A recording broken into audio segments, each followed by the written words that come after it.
जिंदा है। बुलेटिन की शुरुआत में आमा के वटलियासी लाड़कानो जिते पीपल्स पार्टी अगवाना जी प्रेस कॉन्फ्रेंस जारी है। खून के केस में आज मैं बैठा हुआ हूँ, कल को कोई इंसिडेंट और होता है तो उसके खून में भी मैं सरदार खान या मेरी फैमिली हम बैठे रहें। आज हम 2 भाई हैं, कल 4 भाई हो जाएं उस केस पे। ये काम पुलिस का है। पुलिस को किसी ने नहीं रोका है कि आप किधर जाएं, किसको पकड़ें किसको नहीं पकड़ें। कौन से वो लिखा हुआ तो यही आता है, एफआईआर में तो ये लिखा है, जरूर है तभी तो एफआईआर हुआ है। अच्छा सोहेल साहब, मेरा आपसे सवाल यह है कि आप जब ये वाक़या हुआ था उस वक्त आप वज़ीर दाखिला थे, तो आपको भी कुछ इन्फॉर्मेशन जरूर मिली होगी कि ये जो कत्ल है इसके पीछे असल हक़ाइक़ कौन है कातिल है, तो अभी तक छुपा हुआ गिरफ्तार भी नहीं हुआ है। देखें, उस वक्त जो पुलिस ने मुझे इन्फॉर्म किया था वो ये हुआ था कि आपस में उनकी फैमिली कोई चक्कर है जिसकी वजह से ये चीज़ सारी हुई।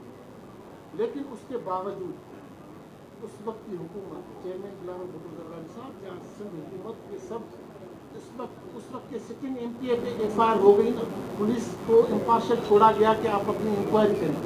उसी पुलिस ने इनको कॉलम 2 में और उनको रिलीज कर दिया। उसी पुलिस ने किया ना, किसी दूसरे बंदे ने तो नहीं किया। जिसने एफआईआर काटी उन्होंने इंक्वायरी, प्रॉपर इंक्वायरी के बाद कोर्ट में वो चालान पेश किया। ये जो बात हम कह रहे हैं ये लफ्जी नहीं, ये रिकॉर्ड की बात है। और रिकॉर्ड में ये चीज़ साबित है कि इनको कॉलम 2 में रखा गया और उनको उस एफआईआर से निकाल दिया गया, क्योंकि वो एफआईआर में इतने लूपहोल्स थे। तो उस बात के 50 गवाह हैं कि बुरहान खान उस वक्त बदीन में था। तो ये खुद उन मालकों को पता है, खुद उसके भाई ने, मेरे बच्चे, उसके भाई ने खुद तस्लीम किया मेरे साथ, ये गलती की है, ये गलती है। और ये दुनिया को पता है कि 400 किलोमीटर से भी ज़्यादा डिस्टेंस है बदीन और मेयर में गालबन। एक बंदा 400 किलोमीटर डिस्टेंस, एक चीज़ सुबह होती है 400 किलोमीटर दूर को बैठा हुआ है। क्या चीज़ थी जो एक पलक झपकते वो बदीन पहुंच गया। ये सबको पता है कि वो एफआईआर में जो है वो गलत एफआईआर है। ट्रायल कोर्ट में तो आप अपीयर हो रहे हैं, लेकिन इसमें सुप्रीम कोर्ट के रिमार्क्स आते हैं। तो सुप्रीम कोर्ट में किस कैपेसिटी में केस है, आप उसमें सुप्रीम कोर्ट में नहीं या सिर्फ कंप्लेंट में? मैं आपको बताऊं कि सुप्रीम कोर्ट में वो गए हैं पुलिस के खिलाफ, कोई सरदार खान के खिलाफ, कोई बुरहान खान के खिलाफ कोई केस वहाँ पे सुप्रीम कोर्ट में नहीं है। सुप्रीम कोर्ट का जो ऑर्डर है लास्ट, उस ऑर्डर में क्लियर लिखा हुआ है कि जो एक्सकॉन्डर हैं, जो इस केस में मतलूब हैं, उनको पकड़ा जाए, चाहे वो पाकिस्तान के जिस कोने में हैं, और उनकी मदद की जाए, पुलिस मदद करे, अपने लॉ इन्फ्लुएंस एजेंसीज दूसरी जो हैं उनको अपने साथ मिला के।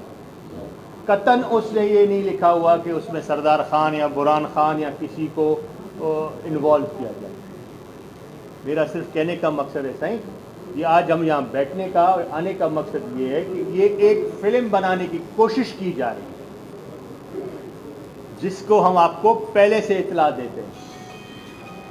ये फिल्म हुई ना कोई एफआईआर, न कुछ कोई एविडेंस। आप किसी के घर पे जाते हो तो आप अपनी शोखी बढ़ाने के लिए, अपने को साफ करने के लिए, किसी को दिखाने के लिए ये चीज़ें कर रहे हैं। बस ये पे फिर यही सवाल होगा, डायरेक्टर कौन है, इसका स्पॉन्सर कौन है, वो उनके आपको देने पड़ेंगे ना। अब आपके लोग विक्टिम हो रहे हैं इधर। सर मैं पार्टी के खिलाफ ये किस्म की कार्रवाई हो रही है। बिल्कुल हो रही है। मैं आज करूँगा ये एक अपने गले से कहते हैं ना, फांसी का फंदा उतार के दूसरे के फांसी की गले में डालने वाली बात है, वो आपके सामने क्लियर है। बाकी जैसे साईं ने बोला कि इनकी दुश्मनी क्या है, वो इनकी दुश्मनी 87 से इनकी दुश्मनी है, तो आज से नहीं है। 6 से 7 खून इन फैमिलीज़ की आपस में हो चुकी हैं, जो एक दूसरे के फैसले भी हुए हैं, और उन फैसलों के बाद ये आपस में वही एक भी हो गए। इससे पहले जो 3 खून हुए थे, जिसमें उमर बाप का एक और चाचा और उसके दादा का भाई जो उसके एवज में 3 औरतें उस फरीक ने उनको दी हुई। आज जो एक्सकॉन्डर है, एक जो भागा हुआ है जुल्फकार चांडियो, वो हमारे ऊपर जो परवेज चांडियो फरियादी है उसका साला है, और ऑन द स्पॉट जो आदमी मारा गया है वो उसका ससुर है। वो उनका अपना घर का मामला है, उसमें हमारी कोई इन्वॉल्वमेंट नहीं है। हाँ, उस टाइम उसको हमें इन्वॉल्व करने वाले, जैसे सोहेल खुद बोल रहा है आपके सामने बैठा हुआ, उस टाइम का होम मिनिस्टर के सामने खुद वो फरीक बैठ के ये बात करता है कि जी मैं ये जो नाम दिए गए, ये बुरहान का नाम गलत दिया गया। वो मानते हैं इस चीज़ को। ये मानने के बाद कभी आपके नवाज साहब आपके उस हद तक कोई फैसले की बात हुई है कि आप किसी साथ से जो ज्यादती की है या बुरहान खान के साथ कौम रबाब वाले साइड से कि आप लोग कहीं सही ना उनकी तरफ से बात आई है, ना हमने कोई बात की है, और ना ही हम कोई बात करने के उसमें हैं। जब हम इस मामले में हैं ही नहीं, तो हमको फैसले देने की या फैसले करने की या उधर जाने की कोई ज़रूरत नहीं है।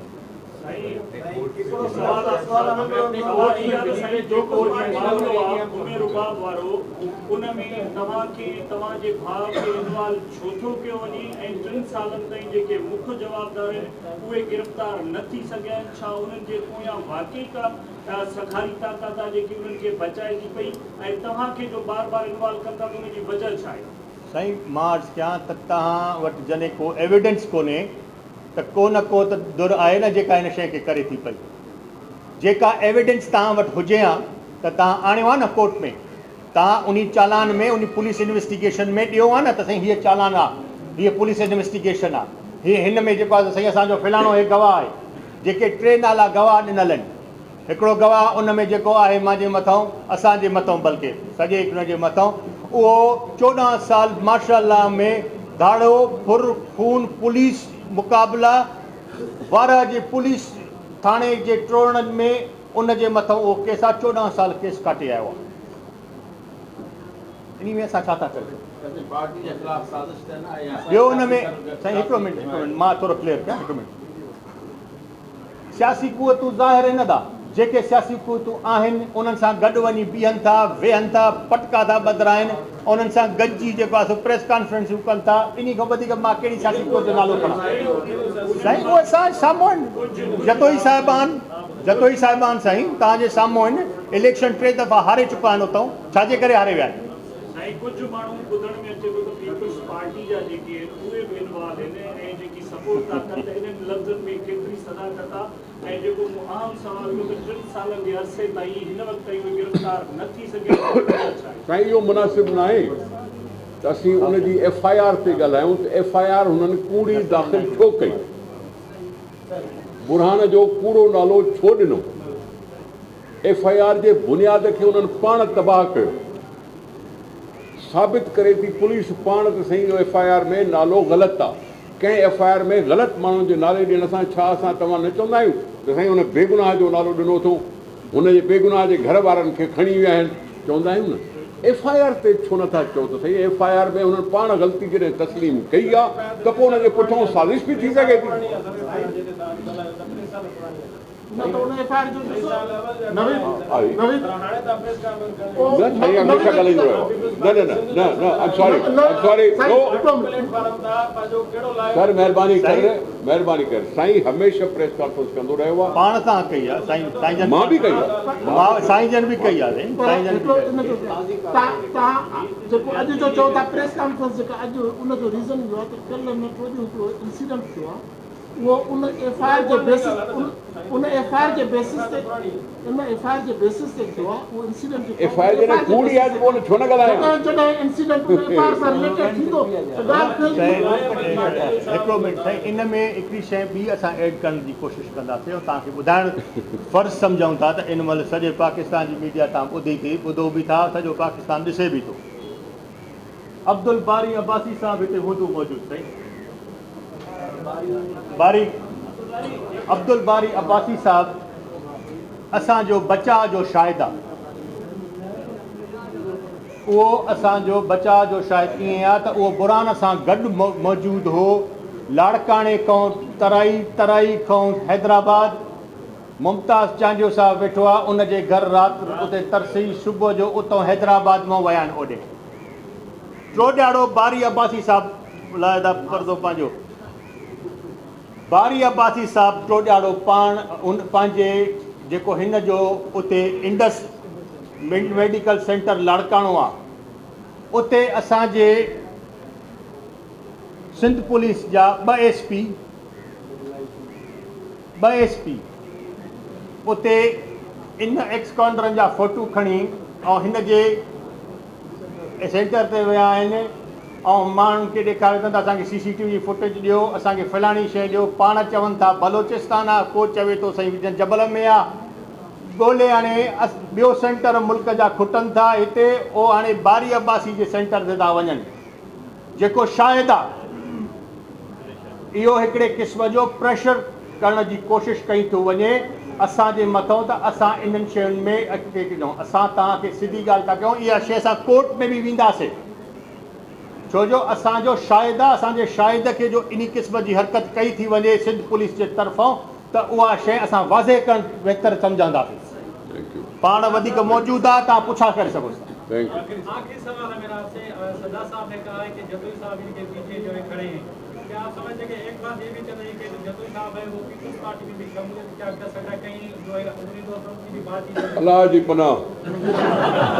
बरादरी के लायक है तो पीपल्स पार्टी और लोगों को पंहिंजी बरादरी काफ़ी। जी नाज़रीन, तव्हांखे ॿुधायूं पिया पीपल्स पार्टी अॻवान लाड़काणो में प्रेस कॉन्फ्रेंस